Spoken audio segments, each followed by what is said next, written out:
até a nossa atuação no Supremo Tribunal Federal, ela vai decorrer da possibilidade de fazê-lo pelos sindicatos que representam a categoria. Então, eu queria até que você falasse um pouquinho sobre o que você verifica da importância dos sindicatos nesse momento. Eu acho que é um momento propício para nós falarmos sobre isso, principalmente porque no âmbito dos conselhos aí nós temos uma certa divisão, o pessoal ainda não estava verificando alguns sindicatos na base nacional como de representação efetiva. E eu acredito que essa decisão do STF que nós vamos falar hoje aqui, ela colocou todo mundo no mesmo barco, né? Nós tínhamos há um tempo atrás, aí a própria análise do que a gente gerava um debate judicial com alguns procuradores de conselho, e hoje nós vamos trabalhar para que todos sejam beneficiados. Então, eu acho que assim, todos têm que criar essa consciência nesse momento principal, né, da importância dos sindicatos nesse momento. Queria que você falasse um pouquinho, desse uma abordagem sobre isso aí, para a gente começar esse debate aí. Realmente, doutor, a gente tem aí um cenário bem preocupante pela frente, né? Se a gente pensar aí, a gente tem visto ao longo do tempo os direitos trabalhistas sendo tolhidos, não apenas dos seletistas, mas também do servidor público. E com essa decisão do STF, acho que agora mais que nunca nós vamos ter aí a necessidade, né, de termos sindicatos fortes. Muita gente critica os sindicatos, mas quem está lá no processo como amicus curiae, brigando, correndo atrás, é os sindicatos e a federação, né? Então a gente precisa ter essa consciência, nós trabalhadores, da importância dos sindicatos. Infelizmente, às vezes as pessoas não conseguem perceber que o sindicato é uma ferramenta importante para a proteção dos seus direitos. Ela só vai descobrir isso quando ela é demitida, quando ela tem um direito tolhido, quando ela está numa situação muito ruim. E aí o sindicato passa a ser importante. Então, se as pessoas não tiverem esse nível de consciência de fortalecer o sindicato no momento em que está tudo bem, não vai ser no momento da dificuldade que a gente vai operar milagre, né? Então, o sindicato não é o diretor, não é o Douglas, não é o jurídico, o sindicato não é a estrutura, não é a sede, não é o sindicato é a categoria. Quando o trabalhador se une, se filia, participa dos debates e ajuda nos encaminhamentos, nós temos sindicatos fortes. Quando isso não ocorre, infelizmente, os sindicatos são fracos. E aproveitando essa oportunidade, pedir para as pessoas filiarem aos sindicatos. O meu sindicato eu não concordo, ele é fraco. Filie-se e mude a diretoria. Meu sindicato é forte, filie-se e torne ele mais forte. Então, é isso que faz a diferença, né? Concordo. Lá, e nesse ponto aí, eu sempre vejo que algumas pessoas, elas tratam o sindicato muito como não, isso daí é de esquerda, isso daí é PT, isso é não sei o quê. E eu acho que nesse momento a gente tem que fazer uma grande divisão de que o sindicato está aí para a defesa dos direitos dos trabalhadores. Ponto. Não importa se você é esquerda, direita, se você votou em Bolsonaro, se você não votou em Bolsonaro. Eu acho que nesse ponto a gente tem que criar uma consciência que o quê? Nós temos uma situação, nós temos que resolver da unidade de constitucionalidade, nós teremos uma reforma administrativa que pode impactar muito nos conselhos, porque se ela for aprovada, o presidente poderá extinguir os próprios conselhos através de um decreto. E aí a extinção dos conselhos através de um decreto, que aí é uma das propostas da reforma administrativa, ela tira o emprego de todo mundo, principalmente depois dessa decisão do STF, que foi afastada agora a estabilidade dos servidores, né? Então, eu acho que esse ponto aí vai servir aqui bastante para que a gente tenha essa consciência que os sindicatos aqui, nós não vamos fazer uma defesa de lado, esquerda, direita, não é isso. A nossa intenção é conseguir garantir direitos e não termos esses direitos retirados. Mas eu acho que assim, já cumprimos o nosso papel aqui nesse ponto, acho que vale a pena a gente dar uma avançada também. Eu queria, e aí, Douglas, eu queria saber de você aí como é que está hoje, como é que você está sentindo aí, você como presidente, diretor jurídico, em contato hoje a nível nacional, como é que está o sentimento dos servidores aí empregados de conselho depois dessa decisão do STF? Olha, doutor Bruno, o sentimento que o pessoal está tendo é de preocupação, né? Porque nós temos visto aí que, inclusive, alguns conselhos nem saiu o acordo ainda e já estão aí dizendo que podem demitir, agora podem tudo, que o Alexandre de Moraes disse que não precisa mais fazer nem licitação, está aparecendo de tudo. Então, assim, o que eu tenho visto é que as pessoas estão muito preocupadas e com muitas dúvidas em relação a esse voto do Alexandre de Moraes e o que isso representa. E aí, doutor, é isso que eu queria perguntar. Como é que ficou esse voto do Alexandre de Moraes? De fato, a partir de amanhã os conselhos já podem começar a demitir todo mundo? Como é que está isso? Né? O que foi decidido nesse voto? Eu falo assim, sabe, Douglas, nós tivemos nós todos fomos pegos, não tanto surpresa, né? Nós já verificamos aí, desde aquela votação da ação direta de constitucionalidade lá atrás, do 5 a 4-1, que a CLT ela poderia ser uma realidade. Só que o que me pegou de surpresa, eu achei extremamente interessante, é que desde do voto do ministro Dias Toffoli aí, naquela sexta-feira, que quando ele anexou, os conselhos começaram já a mudar as atitudes internas, né?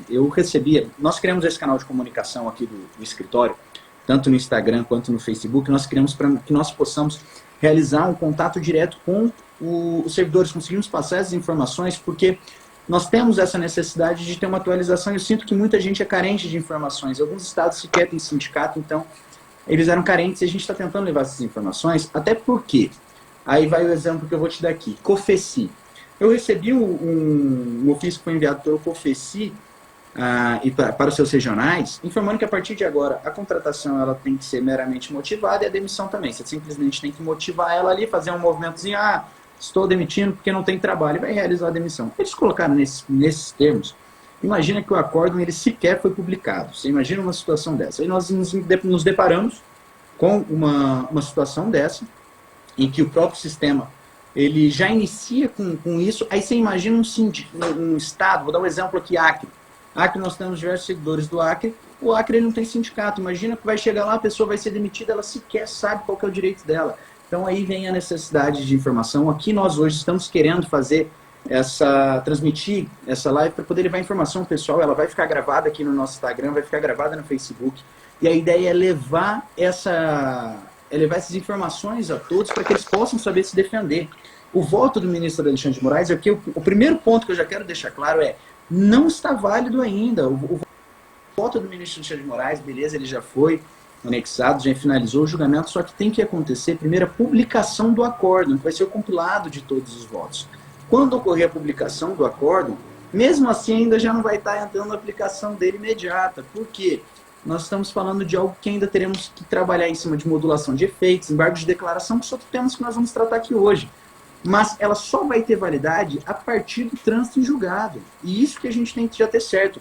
Essas alterações e essas modificações, elas vão valer a partir do trânsito em julgado, aonde vai se definir, que aí até lá nós esperamos pelo menos embargos, nós esclarecemos alguns pontos, mas onde vai se definir se a modulação dos efeitos é ex-tunc, ou seja, que sempre foi dessa maneira CLT, ou se vai ser ex-nunc, que é daqui para frente. A 2135, a liminar dela, foi ex-nunc, foi dali para frente, todo mundo se recorda. Foi de 2007 para frente. Então isso tudo a gente vai ter que ser a partir da modulação dos efeitos. Então até então, o que está vigente é a regra antiga, é a regra que nós tínhamos até aqui. E nós identificamos aí, em um compilado de decisões, que antigamente era o posicionamento majoritário aí do Supremo Tribunal Federal, pelo regime jurídico único. Inclusive voto de Gilmar Mendes, voto do Fux. Alguns votos aqui de ministros, o Gilmar Mendes e o Fux votando a partir de agora já de uma maneira diferente, mas nós tivemos aí essa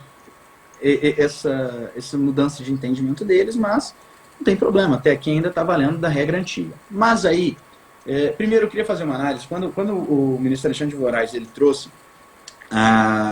falando sobre os conselhos, ele primeiro tratou sobre a natureza jurídica dos conselhos. Antes nós tínhamos um posicionamento da 1717, que eram autarquias, e nós fazíamos a interpretação de ser uma autarquia federal, e sempre foi feito esse entendimento tanto pelo judiciário. Só que eles trataram agora como uma autarquia sui generis. Eles foram afastando da autarquia federal.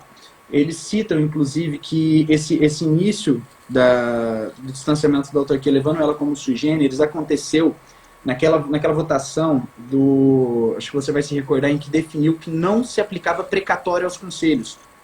Que, independentemente de valor, os conselhos seriam obrigados a receberem aí a pagarem a condenação judicial, então não seria devido o conselho pagar em precatório. Então, desde ali, eles alegam que já estava ocorrendo um afastamento, já indo para a autarquia sui generis. E aí, depois disso, no próprio voto, o ministro de Alexandre de Moraes, eu acho bem interessante, que ele traz no voto dele, que para mim é uma bela de uma ele flexibiliza ali a Constituição, ele fala até que não tem razão de fundo constitucional, marquei aqui uns pontos que me marcaram, que ele fala assim, ó, que não tem razão de fundo constitucional a exigir que o legislador equipare o regime dos conselhos profissionais ao das autarquias. Ele fala que não há impedimento na Constituição que faça essa obrigatoriedade de ser regime jurídico único, só que a Constituição ela não tem que vedar que não aconteça a contratação por CLT. Nós estamos tratando do princípio da legalidade. A Constituição ela tem que prever qual é o regime de contratação. O regime de contratação que é previsto desde a 2135 para a administração pública, que eles reconhecem o Conselho como uma administração pública, é o regime jurídico único. Então, assim, foi uma análise tão aberta para conseguir fundamentar a natureza do Conselho como sui generis. Primeiro a gente já teve essa análise da OAB lá atrás, né? Mas na OAB eles ainda aplicaram ela, vou falar um pouquinho depois. Eles trouxeram a questão da OAB, mas o que eu vejo é que eles tentaram avançar afastando mais, e eles afastaram, eles até trazem isso, que eles afastam mais do que agências reguladoras. Ele fala que é mais sui generis ainda, é mais atípica ainda.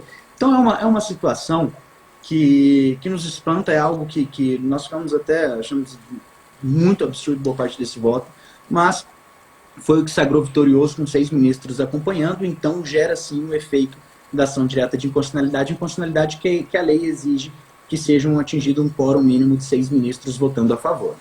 Então, aqui essa questão primeira que a gente vai trazer, a natureza dos conselhos, eles ainda continuam sendo considerados da administração pública, mas agora são autarquias sui generis, e um dos pontos até que o Alexandre de Moraes traz é que qualquer exigência da submissão de quadro pessoal ao regime jurídico único geraria necessidade de criação de lei formal para criação de cargos, fixação de remuneração, e que seria desfavorável à independência e funcionamento dos conselhos.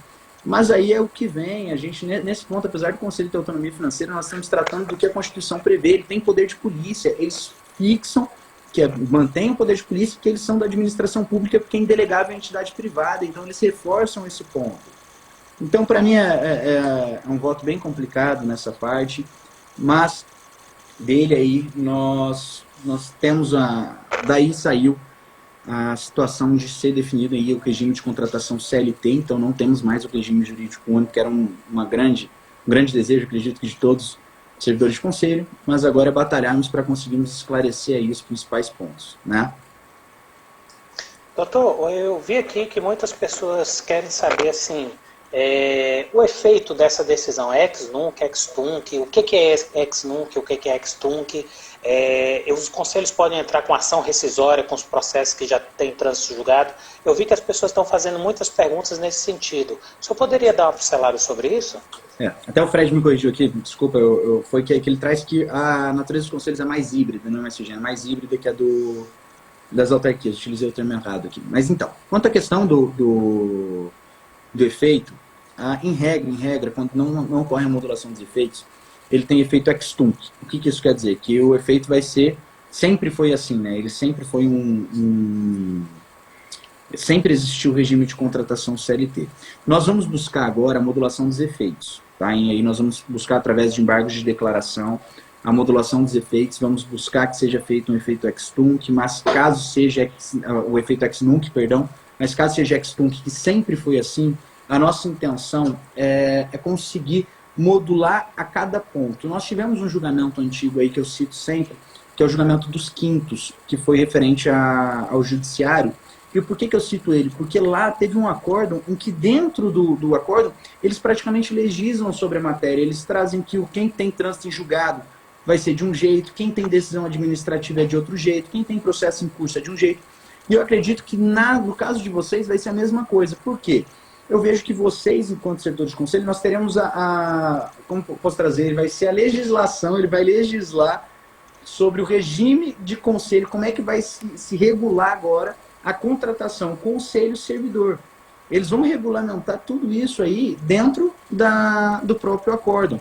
E aí, lógico, esse primeiro voto ele foi um voto simples, tem tanto do Dias Toffoli quanto do Alexandre de Moraes, ele tem em torno de 6, 7 páginas, então nós temos que aprofundar. Só que dele, nós já tiramos algumas coisas. Por exemplo, o Confessi falou essa questão de motivada. E aí eu vou trazer o que o voto do ministro Alexandre de Moraes ele já trouxe sobre isso. Gente, ingresso continua por concurso público. Nesse ponto, eu quero já deixar bem claro isso.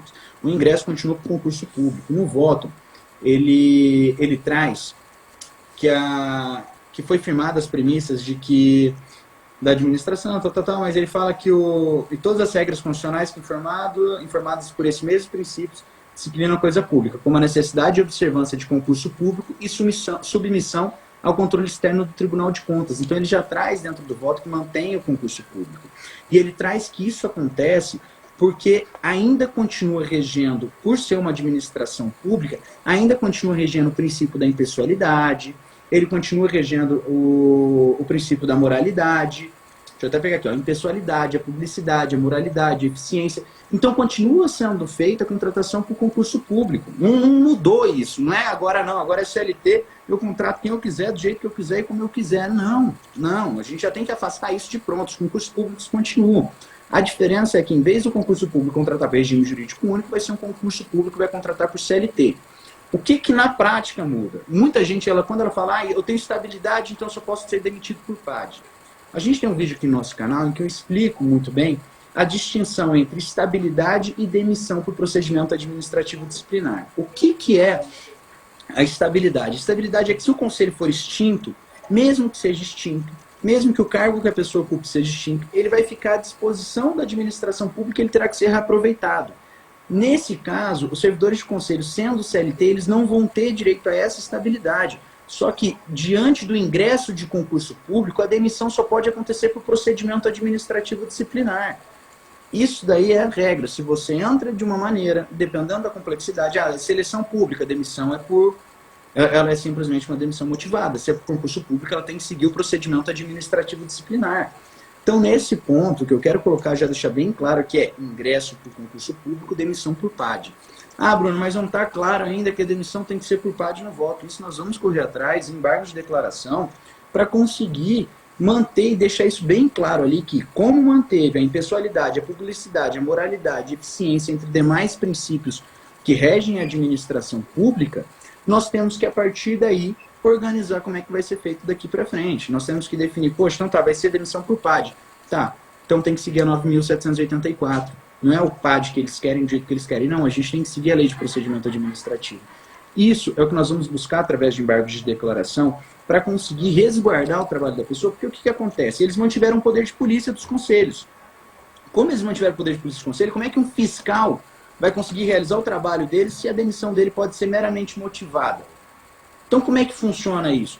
Então, essa questão manter essa questão, manter a impessoalidade, manter a moralidade, a eficiência, esses princípios da administração pública, inclusive mantendo o poder de polícia para quem é o fiscal, gera aí a necessidade, o poder de fiscalização, o poder de tributação que eles trazem ali, do pagamento mensal, tudo isso vai trazer a necessidade de uma demissão por procedimento administrativo disciplinar. Nós estamos tratando de segurança nesse ponto. Nós temos que ter segurança para que a pessoa possa desenvolver a atividade que está sendo exposta. Então, aqui eu trago que eu entendo que daqui para frente, aí essa análise que eu estou fazendo daqui para frente, questão dos concursos que já foi definida, a manutenção de ingresso, a demissão continua sendo por PAD, tá? Muita gente está perguntando aí quem não é concursado, e daqui para trás, como é que funciona? Acho que você está acompanhando aí também as perguntas que estão subindo, elas estão subindo tão rápido que a gente não consegue nem acompanhar. Eu tô com o computador aqui do lado para tentar acompanhar, voltar e ver as perguntas.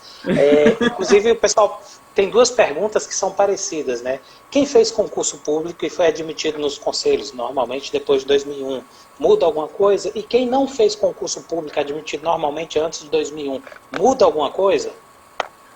O que acontece? Até no voto, quando ele vai trazer do voto, eu acredito que todos que tiveram a oportunidade de ler, quem ainda não teve, eu indico que leia, é um voto muito bom, ele é um voto bem fundamentado. Nesse trecho aí que traz, é interessante para ler, para que as pessoas entendam. Como são só 6 páginas, uma sentada aí a pessoa senta e consegue dar uma lida. Só que ele traz, nesse ponto que eu digo que ele traz fundamentado, é o quê? Ele faz um histórico, só que é até o do Dias Toffoli. Ele faz um histórico lá atrás, desde 1969, quando eles contratavam por CLT, mas lógico, na época existia a contratação por CLT. Ele traz essa análise do voto aí no Dias Toffoli de 1969, Aí depois ele traz que foi feita em 1998, nós temos a mudança aí, a lei que agora foi declarada constitucional 57, 58, parágrafo 3º, a lei 9.649, ele traz a possibilidade de contratação de servidores por CLT. À época não tinha uma exigência ainda de contratação por concurso público. Essa exigência ela vem com a 2135 em 2007. O que eu entendo? À época a pessoa foi contratada pelo regime que cabia e pelo método que cabia. Então a pessoa foi contratada sem concurso público, sem processo seletivo boa parte das vezes, simplesmente ingressou no órgão, mas era o que permitia a época, era o que a legislação permitia a época. Então, diante disso, o que eu entendo é que, se a época o permitia, agora a pessoa deve ser mantida. Só que a demissão dela também continua sendo apenas por procedimento administrativo disciplinar. Por quê?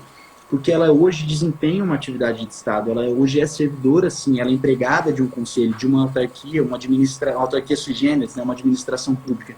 Então, como ela faz parte, hoje, dessa administração, em boa parte das vezes, há mais de 20 anos, aí, pelo que nós sempre identificamos, ela já está dentro do órgão. Nós temos diversos julgados, inclusive nós tivemos um caso que era um cargo comissionado, acho que você lembra, que é aqui de Brasília, que nós entramos contra um cargo comissionado, procurador jurídico, cargo comissionado, e a Justiça Federal entendeu, não, ela entrou antes de 2001, então ali tem validade, ela só pode ser demitida por PAD, agora ela é do quadro. Inclusive a própria Justiça Federal na sentença fez essa análise. Então, nesse ponto eu continuo defendendo da mesma maneira. Lógico, nós vamos ter que ter uma sensibilidade muito grande para tratar isso no ministro Alexandre de Moraes, que vai ser quem vai analisar os embargos de declaração que nós vamos opor, porque ele já teve um posicionamento aí, você sabe muito bem, temerário, quanto se trata aos servidores anteriores de 2007 sem concurso, né? Mas nós faremos essa análise, nós vamos fazer esse trabalho para garantir a manutenção de todos os funcionários de conselho pelo regime CLT, e que a demissão aconteça apenas por procedimento administrativo disciplinar pela função que eles desempenham, tá?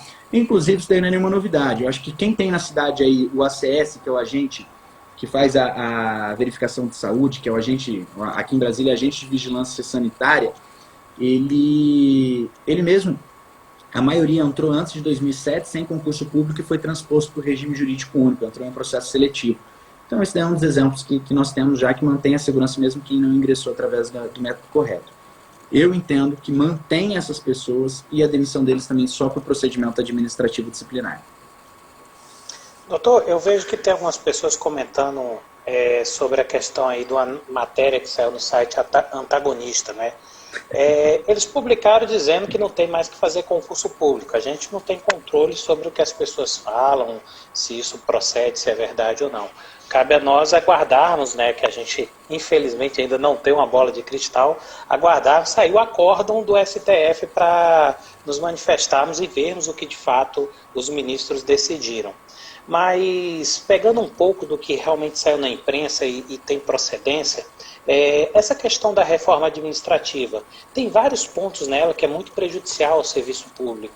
Eu lembro que um deles que está na reforma administrativa é que o chefe do executivo poderia extinguir autarquias públicas federais. Isso pode afetar de alguma forma nós, servidores de conselhos? Um exemplo, sei lá, de um dia para a noite o chefe do executivo resolver extinguir algum tipo de conselho. Isso é possível? Douglas, primeiro assim, a questão do antagonista. Quem acompanha o antagonista, com todo respeito, mas ali só tem matéria interessante, viu? É o cúmulo, cara. Pra mim é um absurdo ler umas coisas que tem lá. Nós vamos até mover uma ação já contra esse site aí, para que ele adeque o que está escrito lá. Eu não sei se ele interpretou alguma coisa da OAB, quem pagou para ele fazer um negócio daquele, mas não tem nada a ver, cara. Não tem nada a ver. Em que momento fala que agora pode contratar sem concurso público e demitir sem PAD? Em que momento eu não sei de onde ele tirou aquela análise. Eu queria saber de onde que ele tenha tirado aquela análise, porque para mim é um absurdo, ver o ridículo. Ver o ridículo. Nós vamos fazer sim uma ação contrária a isso, nós vamos pedir direito de resposta, porque hoje ele está indicando as pessoas ao erro, eles estão colocando questões erradas aí, é algo completamente absurdo. Quem leu aí, até o Clepson está falando que foi Migalhas, então é contra o Migalhas o antagonista. Então quem leu aquilo ali sabe que aquilo ali é ridículo, é algo que eu... Tá saiu o tourinho. Aí eu estou até colocando que é uma piada de péssimo gosto, realmente, isso daí não tem nem o que falar, cara, é algo absurdo. Eu peço que as pessoas não entendo. Só que qual que é o problema que nós vamos enfrentar daqui para frente? Nós teremos eu sempre digo isso, um retrocesso no que nós conseguimos construir até aqui. Por quê? O que vai ter de pessoas que são aí cargo comissionado extra quadro, que vai falar para o pessoal, não, agora realiza a demissão aí, contrata tudo sem concurso, porque agora pode. A gente sabe que os caras faziam isso com a jurisprudência anterior, imagina com a jurisprudência atual, imagina agora que a gente vai ter muito problema. Só que o que as pessoas têm que entender, nós vamos deixar claro isso na forma, porque se acontecer, nós vamos entrar com as devidas ações. Todo mundo tem que ter já essa consciência. O que eles colocaram lá foi uma coisa absurda, e com certeza nós vamos ter conselhos que vão se aproveitar dessa decisão para fazer boa parte dos absurdos que sempre acontecem. Nós, na frente de conselho, todos sabem, até deixa bem claro isso na decisão, que eles não são administradores indicados, eles são da própria categoria que são eleitos. Então, boa parte das vezes são pessoas que sequer têm instrução administrativa. Por exemplo, o cara de repente é formado em engenharia, ele é um bom engenheiro, um excelente engenheiro, mas ele não é um bom administrador. Então, assim, gera uma situação que é complicada. Então aí aí vai escutar quem? Vai escutar o cargo comissionado que está do lado dele. Quando ele escutar o cargo comissionado que está do lado dele, ele vai seguir uma orientação que às vezes é temerária, porque o cara tem interesse que alguém entre no conselho. Então assim, a gente vai sofrer ainda um bom bocado aí, até que seja publicado o acordo definitivo, trânsito julgado, para que nós possamos adequar e aí também, daqui para frente, nós teremos que readequar a jurisprudência, nós teremos que ver como é que os tribunais vão começar a decidir sobre a matéria. Nós teremos aí um longo caminho a ser percorrido, e eu espero que todos os sindicatos estejam unidos, espero que todos os servidores estejam unidos. Nós, enquanto advogado do Sindecof, nós, enquanto advogados da federação, nós estaremos à frente dessa batalha com certeza, para que nós possamos fazer a defesa de todos, para a gente não ver mais esses absurdos aí, como o COFECI publicou, como o antagonista fale, e de repente vai lá um cara, pô, sou presidente de um conselho, olá, o antagonista falou, agora tá válido, porque, pô, se o Facebook a pessoa acredita, imagina o antagonista, né? Então, assim, são situações absurdas que, infelizmente, nós vamos enfrentar. Mas o que eu quero deixar claro é que o voto do ministro Alexandre de Moraes já permanece o ingresso para o concurso público, já está expresso lá a manutenção disso. Agora, nosso objetivo vai se deixar claro também que a demissão é feita por procedimento administrativo disciplinar, pelo método de ingresso, inclusive de quem já está dentro do conselho, tá? Então, essa questão do antagonista, nós vamos ajuizar uma ação ainda devida contra eles. Agora, quanto à questão da reforma administrativa, nós vamos fazer uma live só para tratar sobre isso, e aí quarta-feira que vem a gente vai fazer uma com o pessoal do Ministério Público, depois eu vou organizar uma também aqui para a gente tratar dela. E sim, se passar essa questão da canetada, de extinguir por decreto, nós teremos um grande problema para os conselhos, porque a gente sabe que a intenção, desde a PEC 108 comprova isso, que a intenção do governo é a desregulamentação. Quem é aqui da categoria sabe do que eu estou falando, o que é a PEC 108, que é trazer os conselhos como entidades privadas. Então, a PEC 108 ela já traz a necessidade de regulamentação das carreiras, né? Eles não querem que tenha uma regulamentação, que o conselho regulamente, que fiscalize. Eles querem deixar aberto. O cara se formou, ele pode ser advogado. O cara se formou, ele pode ser médico. O cara se formou, ele não tem que ter o conselho, ele não vai ter uma investigação. Imagina, por exemplo, se a gente não tem o conselho de medicina naquele caso lá do médico lá, o Bumbum, que perdeu depois e não pôde exercer depois a medicina. Imagina se a gente não tem os conselhos nesse ponto. Então, assim... mas a intenção deles é a desregulamentação. Então, se passar, eu tenho certeza, pelo histórico que nós temos aí, eu tenho certeza que vai acontecer sim a extinção dos conselhos por uma canetada.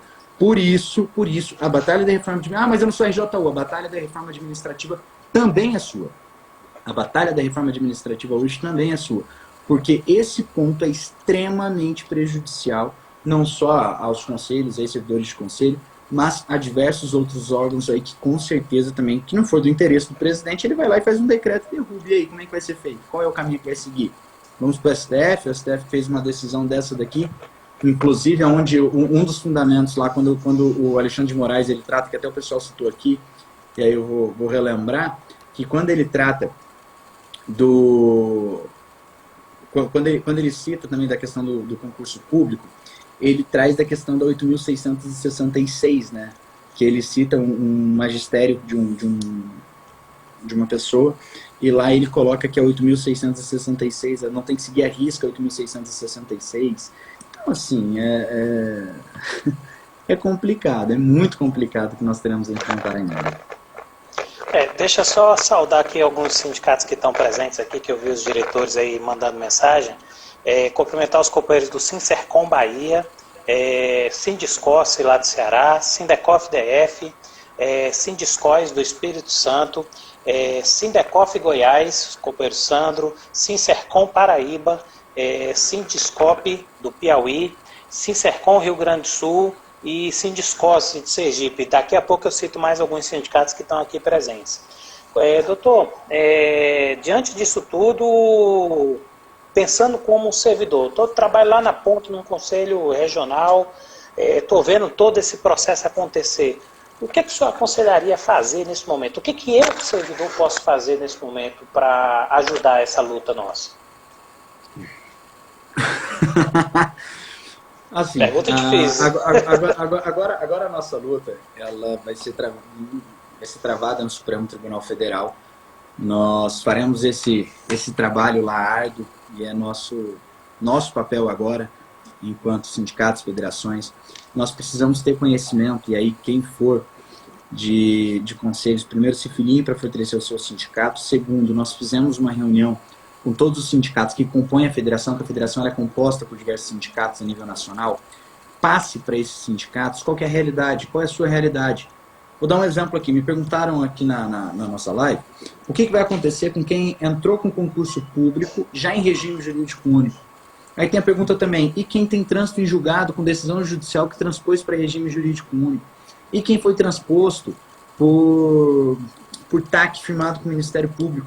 Nós temos essas perguntas. Essas realidades que cada estado tem, repasse ao seu sindicato, ao Sindicato de São Paulo aí também presente, que é um dos que compõe a federação, extremamente atuante. Repassem aos seus sindicatos qual é a realidade que vocês têm, porque nós temos que esclarecer agora isso, nós não podemos deixar margens para dúvidas. Nós temos que já definir aqui com vocês, poxa, então tá, mas qual vai ser a nossa classificação? O que vai acontecer com quem já é RJU? O que vai acontecer com quem transita em julgado? Tudo isso nós vamos conseguir esclarecer no Supremo Tribunal Federal.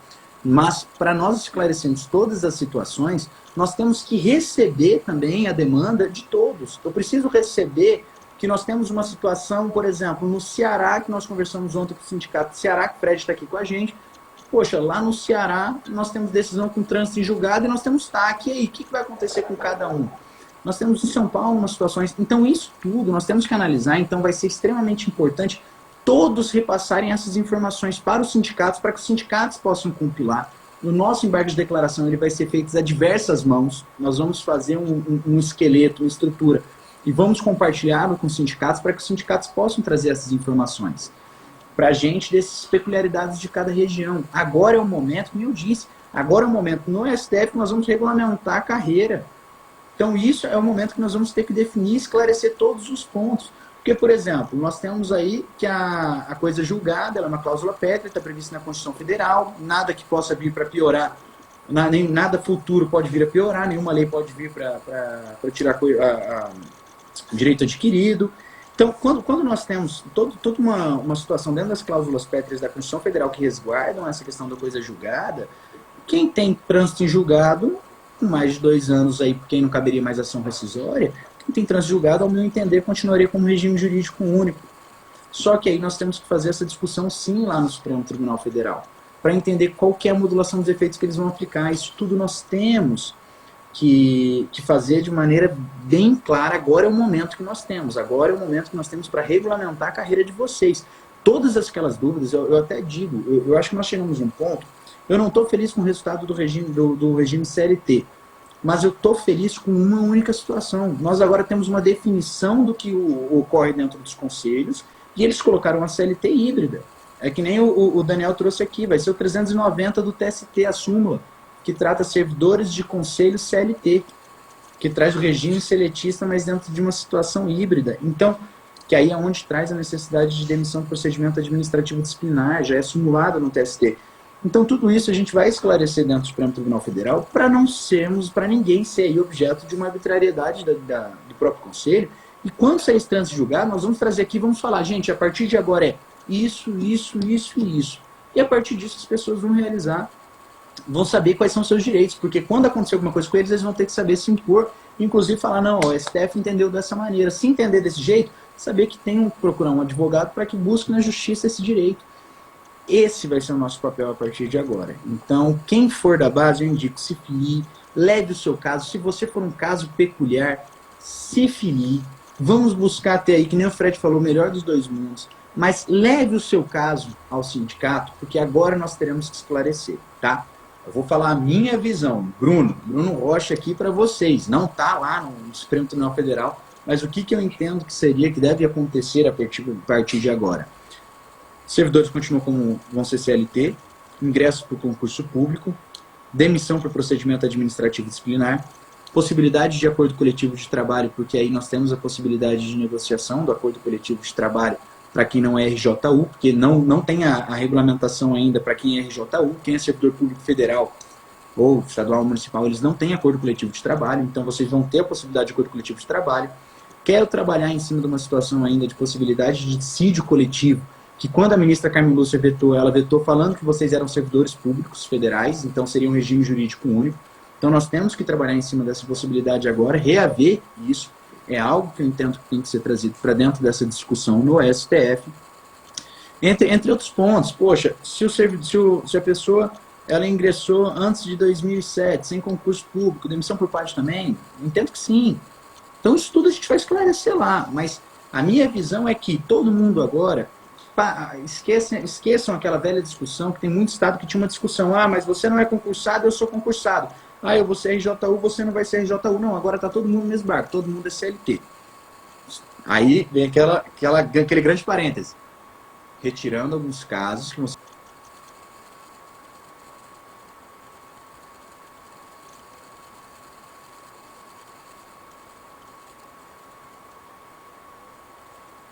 discutidos, que é trânsito em julgado, quem já ingressou com regime jurídico único, que fez o edital de convocação e foi nomeado, quem tem aí decisão que já está aposentado como regime jurídico único, inclusive com complementação de aposentadoria de conselho, que nós temos isso, quem é anterior a 88, com mais de 5 anos, conforme a Constituição previa que quem trabalhasse para a administração pública iria para o RJU, quem é anterior a 69, isso tudo a gente vai ter que esclarecer lá. Então, mas eu acredito que hoje todo mundo aí daqui para frente, ressalvado esses casos aí, a gente vai estar tudo no mesmo barco para poder, e o resto vamos definir no STF, né? Ou seja, só uma a coisa primeira... que eu quero colocar, por favor, que é muito importante. Gente, a OAB ela é uma autarquia sui generis, só que aí eu vou trazer aqui, ela é diferente do que foi feito para vocês, tá? No próprio voto do ministro Alexandre.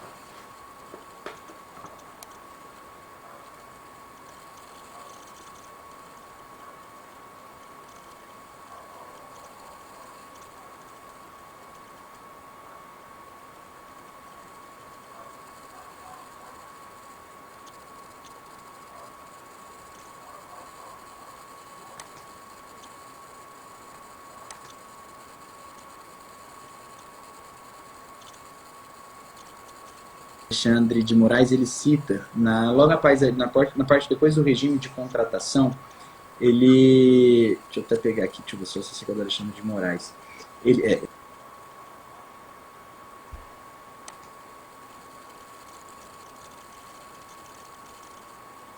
Exatamente. Ele cita, no voto dele, ele fala sobre a OAB, que aí ele faz, deixa eu até colocar aqui,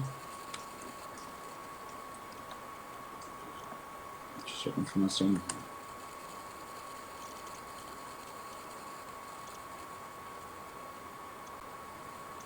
Isso. Ele traz que no julgamento da OAB a 3026, ela excetua-se, ela não se aplica nesse caso aqui agora que nós estamos tratando dos conselhos. Então, não vamos pensar que, não, agora nós seremos igual a OAB. A OAB, vocês sabem como é que funciona, ela tem um procedimento completamente diferente, mas eles deixam claro, o Alexandre de Moraes ele já deixa claro que não é que todos os conselhos agora são OAB. Não é isso, não é que todo mundo é autarquia sui generis e vai agir como a OAB age, aí que boa parte das vezes a demissão, inclusive, ela é imotivada, ela pode ser feita, porque ele excetua falando que a OAB ela tem todas as suas peculiaridades, porque na Constituição prevê a condição especial dela por ser fundamental a justiça, a cidadania, ela traz lá todas as fundamentações. Então ele já excetua, ele afasta a aplicação do que seria, porque os conselhos podem falar, não, agora a gente é OAB, agora vai fazer o OAB. Não, não é isso. Já está claro. Isso aí no voto já está claro. Isso a gente pode deixar certo já. O regime da OAB distingue dos demais conselhos. Isso eu quero deixar claro, que foi diversas perguntas que nós vimos aqui. Então, não é agora todo mundo OAB, tá? A OAB continua sendo aí um caso atípico, completamente apartado, distinto dos demais conselhos, que vão continuar prestando contas para o TCU, que vão continuar tendo que seguir os princípios da administração pública, que vão continuar fazendo concurso público. Isso tudo aí a gente já tem certo aí dentro do próprio voto que foi disposto pelo ministro Alexandre de Moraes. Doutor, antes de fazer uma pergunta aqui que já enviaram umas 2 ou 3 vezes, só deixa citar aqui. Está presente aqui os companheiros do Sinsexpro, que é o Sindicato dos Servidores lá do Estado de São Paulo, os companheiros do CEAL Santa Catarina, foi enviado aqui, tem os companheiros do Cicoal de Alagoas, perguntaram falando que no Amazonas não tinha sindicato, a federação há uns 2 anos atrás foi lá e fundou o sindicato lá, é o Sindecof Amazonas, a moça colocou aqui, pode procurar o Nazário no CREA Amazonas, que ele está lá à frente do sindicato. Temos aí os companheiros do Sindecof Mato Grosso do Sul, do Sindecof Minas Gerais, Sindicopa do Estado do Pará, Sindifisc MT do Mato Grosso, companheiros do Sindifisc Paraná, Sinsafis para o Rio de Janeiro, né, Sinsercom Rio Grande do Norte, Sindecof Tocantins. A pergunta que foi feita aqui, a gente tem ideia, porque realmente os conselhos viram e mexem fazem isso. Caso o conselho agora resolva fazer um PAD, vou dizer assim, completamente irregular, né? O PAD ali é aqueles que a gente conhece, que o conselho gosta de fazer, nas coxas, doutor. Que antes de você receber a notificação do PAD, já tem a decisão do que vai acontecer no final dele. Se acontecer isso, doutor, é possível ainda a gente ir para a justiça, brigar, anular esse PAD, né, e conseguir aí a reintegração dessas pessoas? Douglas, a realidade dos conselhos, aí eu vou citar aqui a nossa realidade. Bom de falar com você, que você conhece melhor do que a gente aqui. Então, assim, a realidade continua do quê? Qualquer procedimento administrativo disciplinar, nós firmamos isso aqui em Brasília muito claro, qualquer procedimento administrativo disciplinar ele tem que seguir os requisitos, pelo menos aqui nós garantimos isso, o requisito da Lei 9.784. E lá ela tem os requisitos, abril, tem que ter a ampla defesa contraditória, você tem que ter a defesa prévia em 5 dias, depois você vai para a fase instrutória, 3 dias úteis da intimação até as oitivas, para que a pessoa possa se preparar, quem são, entre outros pontos aí que a 9784 prevê. Então, essa para mim, essa demissão com procedimento administrativo disciplinar furado, que não siga a 9784, para mim ela é nula. O que acontece? Nós temos aí, e eu coloco isso tranquilamente, hoje o judiciário, ele dificilmente entra no mérito do porquê que a pessoa foi demitida, tá? Por exemplo, você, Douglas, foi demitido aí porque você levou uma resma de papel para casa, um exemplo. Nesse caso, o judiciário ele não vai entrar no mérito do seu PAD, não, ele vai entrar na forma. A forma foi correta? Não foi correta? Se não foi correta, a gente entra. Você entra e pede a nulidade dele porque o cerceamento de defesa, cerceamento de ampla defesa contraditório, não cumpriu os prazos, tudo isso vai ser passível de análise pelo judiciário. Então, qualquer pessoa que tenha sido demitida de uma maneira aí, vamos colocar assim, questionável, em um procedimento administrativo disciplinar questionável, aí a justiça está aí para poder conseguir anular. Eu vou dar um exemplo aí. O Ministério Público da União tem hoje 16 mil servidores. Nos últimos 6 anos, somente 3 foram demitidos. Por quê? Eles entendem o quanto um procedimento administrativo disciplinar, como ele tem que ser seguido e como a dosimetria tem que ser devidamente calculada. Então você coloca aí dentro desse peso aí que nem nós falamos, poxa, imagina, de 16 mil servidores, 3. Vamos colocar aí, os conselhos são em torno de 20 mil pessoas, quantas foram demitidas nesse último ano? Vamos colocar, aqui no nosso Instagram eu tenho 3, no último ano. Imagina o que aconteceu de verdade que a gente não teve contato. Então, assim, é uma situação bem complicada, mas quem tiver esse PAD, tiver alguma dúvida, nós criamos esse canal para esclarecer essas dúvidas. Bruno, eu tenho dúvida, manda aqui pra gente, a gente faz uma análise, conversa com você, bate um papo e instrui você a seguir, conversar com o sindicato da sua região, falar com o advogado da sua região, e a gente vai trabalhando. A nossa ideia aqui não é, uma parte das pessoas acham que a gente não quer conquistar cliente, alguma coisa do tipo, não é, a gente quer levar informação. Nós temos análise aí pro pessoal do Mato Grosso, que encaminhou pra gente, plano de cargo de salários, a nossa ideia e aí lá tem o Jaime, que é um parceirão nosso, falei com ele também.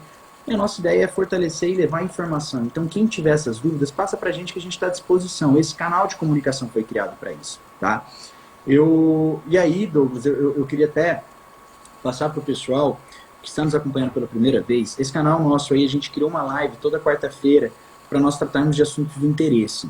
Eu digo para vocês, a gente tem uma live limitada de 1 hora pelo Instagram, então, e aí ela é retransmitida pelo Facebook, ela fica gravada. Todas as perguntas que nós não conseguimos responder, nós faremos outras lives para respondê-las. Eu já quero deixar bem claro isso. Todo mundo que colocou a pergunta aqui, nós temos uma equipe nos acompanhando, que faz o assessoramento, que é o que faz a parte da publicação no Facebook. Nós temos uma equipe. Eles compilam todas essas informações. É por isso que sua imagem está bonitinha, a minha está toda escura aqui embaixo. Queria até mandar um abraço pro pessoal da agência que está nos ajudando aí, o Alisson também. Então nós temos toda uma equipe que nos assessora. E todas essas perguntas, elas vão ser compiladas, vão ser repassadas para a gente, e nós vamos respondendo em vídeos diários, a Stephanie também, aí nós vamos respondendo em vídeos diários, e quando não em vídeos diários, na próxima live nós respondemos. Eu queria depois pedir até quem seguiu a gente aqui, quem participou dela, tira um print, marca a gente lá na foto, coloca no story, só para a gente conhecer um por um, a gente também quer conhecer vocês. Conversar, quem quiser bater um papo, a gente está à disposição. Esse canal de comunicação foi criado para isso. Tá? Então quem puder fazer isso aí, nós estamos também aqui para conseguir levar essa informação ao máximo de pessoas, como essa live a gente conseguiu levar um bom público aí, que eu acho que todo mundo está interessado aí nesse tema. Eu acredito que algumas coisas nós não vamos conseguir responder ainda, porque nós vamos depender ainda do desenrolar do STF. E aí até só para responder uma pergunta que eu acho importantíssima, que o nosso tempo está acabando, a gente tem mais 10 minutos só, que é a do quando que vai ser publicado o acórdão. Gente, a publicação do acórdão, ele não tem um prazo definido regimentalmente quanto tempo ele tem que ser feito, né? Quanto tempo ele tem que ser publicado. Então, o que eu posso trazer é que, em regra, aí, deve ser em torno de um mês, aí, até porque é um acórdão simples, com 3 votos só, 3 decisões, que é da ministra Carmen Lúcia, do ministro Edson Fachin, do Alexandre de Moraes e do Dias Toffoli. Então é simplesmente uma compilação disso, uma publicação. Em regra não tem demorado. Assim que for publicado, começa o nosso prazo de 5 dias úteis para apresentar embargos de declaração. Tá?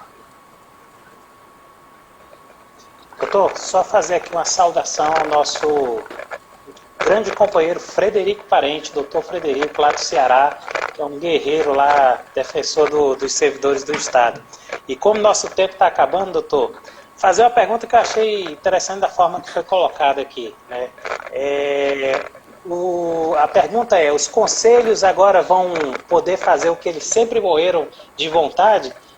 Jogar os funcionários pelo olho da rua? Acho que o senhor já respondeu, mas essa seria muito interessante reforçar aí de uma forma bem curtinha para a gente fechar a live de hoje, doutor.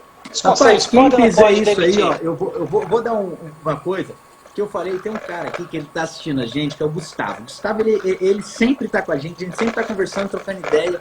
Ele criou um formulário pra gente divulgar pro pessoal. Um cara do bem demais, que foi demitido. E aí, eu sempre digo isso pra ele, eu falo, cara, quando o conselho demite dessa maneira, de simplesmente vai pro olho da rua, a única coisa que ele tá fazendo é te dar uma poupança forçada. Porque esse dinheiro agora vai ter integralidade, quando você voltar, você vai receber essa integralidade. E mais, quando acontecer isso, busque ao final, quando pagar, existe uma ação chamada ação popular. Aqui em Brasília a gente adora ela, você sabe disso, porque todas estão no seu nome. Essa ação popular, o Douglas, ele pede para constar no nome dele isso. Essa ação popular é o quê? Prejuízo ao erário deve ser restituído pelo gestor que causou o dano. Então é o quê? Se o cara te demitiu, ele vai gerar um prejuízo, juros, multa, pagamento de salário sem a contraprestação de serviço, tudo isso vai gerar um dano. Esse dano, entrem com ação popular ao final para que vocês possam reaver. Sabe por quê? Só quando o cara começar a tirar o dinheiro do bolso, que ele vai começar a sentir, vai ter uma administração séria. porque aí a pessoa vai ter o receio do que, não, poxa, fulano teve que pagar. Aqui em Brasília é muitas fulano teve que pagar, então não vamos demitir desse jeito, não vamos fazer isso não. Isso aí tem que acontecer. Nós temos exemplo aí da odontologia, entre outros aí que acontecem. E então, eu acho que isso daí é extremamente importante nós deixarmos claro aí a todos que se acontecer isso, entre na justiça, que é uma poupança forçada para vocês. Eles não podem fazer o que eles acham ou querem fazer. E eu também não entendo, até citaram aí parece que tem uma questão pessoal de conselho com alguns servidores, e realmente é isso, que o gestor que entra, como ele não é um administrador, principalmente um administrador público, gera boa parte das vezes essa situação aí, né, de fazer atos meramente por interesse próprio, aí, pelo fígado, como a gente diz aqui em Brasília, né? Não faz pensando, faz simplesmente pela emoção daquele momento e demite servidores numa clara perseguição. Então, não pode, deixar bem claro esse ponto, não pode, e se o fizerem, nós estamos aqui para conseguir correr atrás desses... Até assim, entrou, ganhou, já recebeu o dinheiro, só ação popular a gente promove sem custo, só para poder resolver aí e começar a trazer o mínimo de probidade, o mínimo de decência para dentro de alguns conselhos aí que precisa muito, né? E aí esse canal de comunicação para quem precisar, como eu disse, manda mensagem, nós estamos aqui para isso.